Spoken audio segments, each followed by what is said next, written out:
One, two, three, hit! Alors, je suis Julien Falgas, alias GIF sur internet.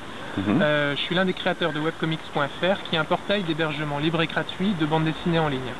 Notre volonté avec ce site, c'était de permettre aux blogueurs BD en particulier, mais aussi à n'importe quel auteur amateur ou semi-pro, de publier très facilement, aussi facilement qu'on le fait sur un blog, mais des planches et des histoires qui peuvent être beaucoup plus longues, plus complexes, des histoires à arborescence, des choses comme ça.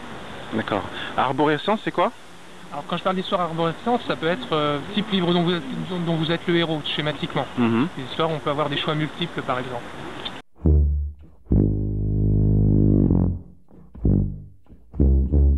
Tout à fait. En fait, l'objectif avec webcomics.fr, c'est de permettre aux auteurs, enfin, de publier en ligne des choses de qualité professionnelle, mais faites pour les écrans.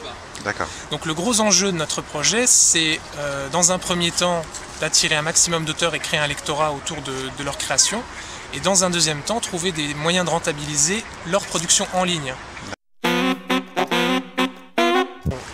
On va distinguer deux choses, c'est l'histoire aux États-Unis, enfin plutôt sur le web anglo-saxon, et l'histoire francophone.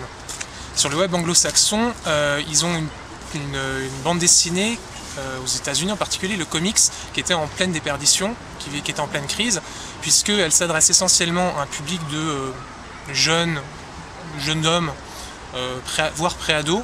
On voit les BD de super-héros, choses comme ça, et il n'y a quasiment que ça. Résultat, un magasin de bande dessinée aux États-Unis, c'est plutôt une image un peu sulfureuse, un peu puérile. Et il y a tout un public qui pourrait tout à fait être intéressé par la bande dessinée, qui ne pouvait pas s'intéresser à la bande dessinée telle qu'elle était produite aux États-Unis.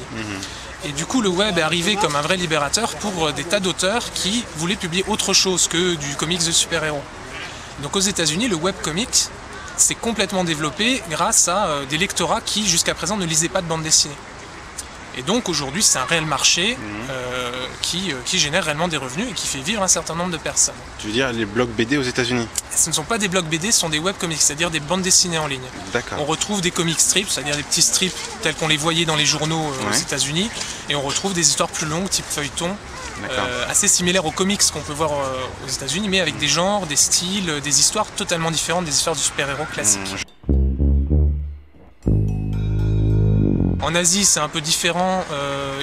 Ils ont beaucoup de terminaux mobiles. Ils ont vraiment un développement de l'internet à très haut débit qui s'est fait très vite.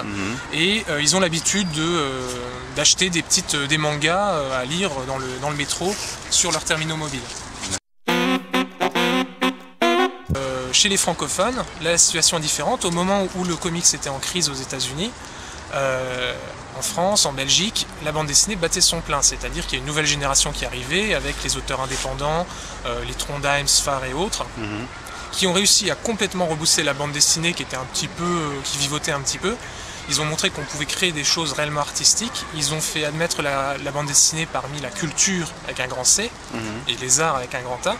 Et à partir de là, il y a toute une foule de jeunes auteurs qui sont précipités, engouffrés dans la brèche, et le marché de la BD traditionnelle avec une vraie embellie. À peu près?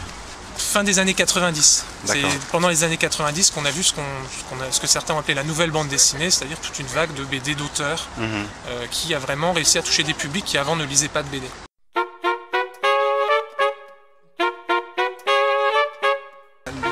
Oui, dans le système de la bande dessinée traditionnelle. Et il y a quelques années de ça, c'était lui l'agitateur, et il a réussi à lancer avec d'autres toute une nouvelle bande dessinée. Et dans le même temps, on voyait se développer sur Internet des tas de jeunes auteurs, amateurs, qui utilisaient Internet comme d'autres utilisaient les fanzines avant eux. Parce que c'était un nouvel outil qui leur permettait de publier très simplement. C'est ce qu'on appelait déjà la bande dessinée en ligne.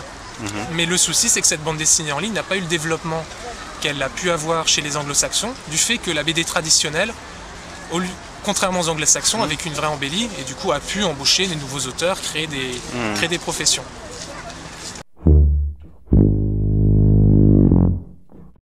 On a vu apparaître les blogs BD qui en fait se sont appuyés sur la grande réussite de la bande dessinée traditionnelle et ont permis à des jeunes auteurs, alors aspirants, professionnels, déjà professionnels mais très jeunes, voire des pros déjà institués, mais bon, qui avaient envie d'expérimenter des nouvelles choses.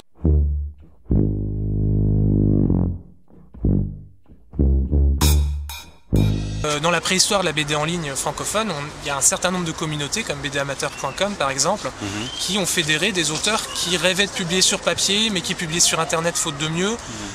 On y a aussi trouvé des auteurs qui voulaient faire uniquement du web.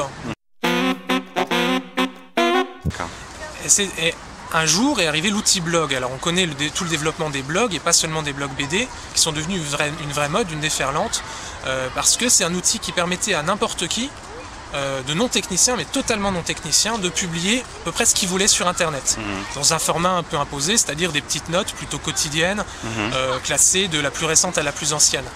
Mais grâce à ça, les pages personnelles, qui étaient quand même un petit peu complexes à développer pour un non-technicien, sont devenues très très simples à réaliser. On a du coup vu arriver toute une vague d'auteurs en ligne, on va dire, qui jusqu'à présent ne publiaient pas sur Internet, parce qu'ils n'avaient pas des outils pour le faire. Et ces auteurs, en fait, se sont appropriés l'outil blog, certains pour raconter des histoires spécifiquement pour Internet, d'autres pour parler de leurs projets bande dessinée plus traditionnels, et d'autres pour parler carrément de leur publication par ailleurs, ou s'en servir comme un espace d'expression libre. C'était par exemple le cas de Boulet, qui est un auteur professionnel vraiment prolifique maintenant, et qui a ouvert son blog, et pour lui c'est un espace d'expression qui lui permet de faire des choses qu'il ne peut pas faire à côté. D'accord. En tout cas c'est comme ça qu'il en parle. Il y en a d'autres qui au contraire sont des jeunes auteurs qui rêvent d'être édités, et qui en publiant sur leur blog espèrent être repérés par un éditeur.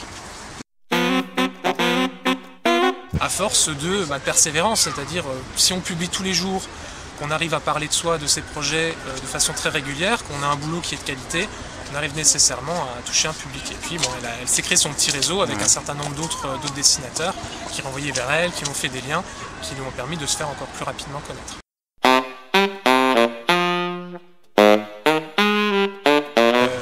Les éditeurs se sont aperçus que certaines personnes s'étaient créé une vraie notoriété par les blogs. Elles se sont évidemment précipitées dans la brèche en se disant qu'il y avait déjà un public pour ces auteurs, autant signer avec eux pour différents projets.